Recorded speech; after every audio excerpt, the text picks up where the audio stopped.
Good afternoon, ladies and gentlemen. Welcome to the 5th episode of K-swapping my Ef Civic. In the last episode, we ended up taking the crankshaft bolt out, so we can luckily have access to the timing cover. The timing cover is held by 12 bolts, however the cover was held on by so much Honda bond that you could probably cement a brick wall with how much there was. My mate and I tackled the next part together. We used a screwdriver and a hammer, as we didn't have our hands on a crowbar. But who actually owns a crowbar? We did this to create a little gap between the cover and the engine. This was so my mate and I could rip the timing cover off and get to the timing chain. Eventually, when we took the cover off, the cover was so clean and had minimal oil on it.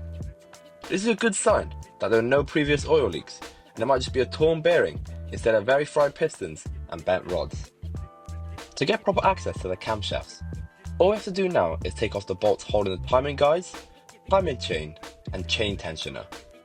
The timing chain has only had 2k miles ran on it before I had purchased it, so I will not be replacing these. However, I will be replacing the other parts like the guides and the tensioner.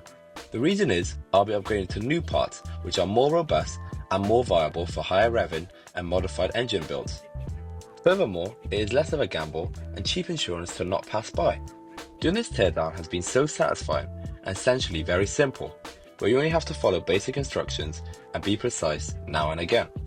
However, on the flip side, it has been exhausting at times, coming right after work when I haven't eaten or when I've been in the sun all day. In the next episode, we'll be tackling the next part where we take the rockers and camshafts out, so we can get closer to tearing down the block instead of the head.